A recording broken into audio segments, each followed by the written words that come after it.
Hello, everybody, and thank you very much for joining me for another Tales from the Crypt review.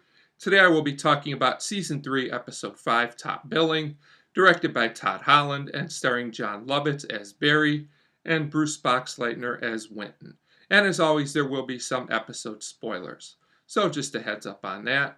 So this is another really solid, really entertaining episode. Tales from the Crypt has been on a pretty good streak of episodes lately. In season 3, in my opinion. This one's a nice mix of horror and humor, as Tales from the Crypt often is. And although there's a few plot elements you kind of just have to go with, they're kind of out there a little bit. I do think this episode has a pretty solid twist overall, and it's just an entertaining episode that I do recommend. So, we start out with an actor, and he's auditioning. His name is Barry, and he's our main character. And it turns out that it looks like he's not going to get the part. He's not right for it because he doesn't have the look, which will be very important throughout the rest of the episode.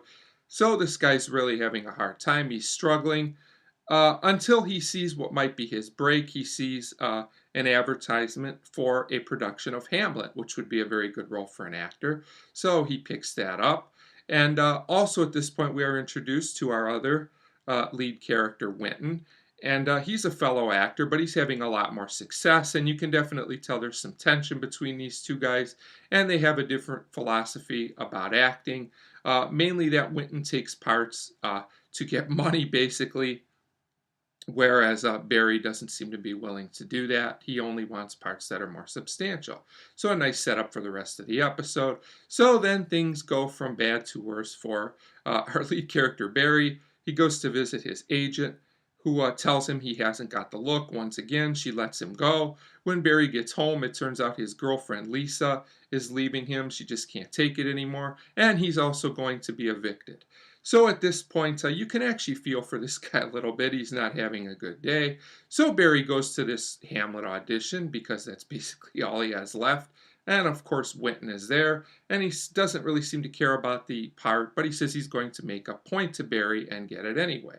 So when they go inside, it looks like the play has already started rehearsing, and it's a very strange version of Hamlet for sure. And the director is John Astin, so that's very interesting. His character name is Nelson, I believe.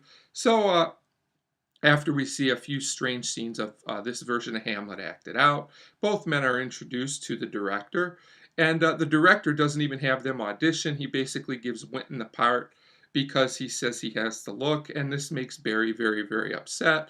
So at this point, Barry basically snaps, and after talking to Wynton for about another minute, he decides to strangle him and end him before Wynton can warn him that he's realized something, that the part that they will be playing is certainly not Hamlet. So at this point, Barry convinces the director that he can do the part, and basically, what happens is as Barry's starting to audition, he finds out he's not playing Hamlet, someone else's. He's playing Yorick. The only problem is the character of Yorick has been gone.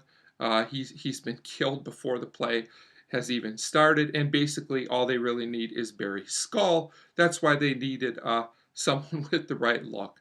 So at this point, Barry tries to escape, but after running around the place for a little bit, he finds out that he is basically in an asylum, and the patients have eliminated all the doctors and all the staff, and the patients are running the place. So eventually Barry is a goner. But I guess the good news is that the play does go on, and the director says he was wrong, that Barry really did have the look. So I guess he is in Hamlet after all. So like I said, a very solid episode. You know, parts of the plot are a little bit out there, but if you just go with it, overall this episode works really well, and I think the twist is a good one.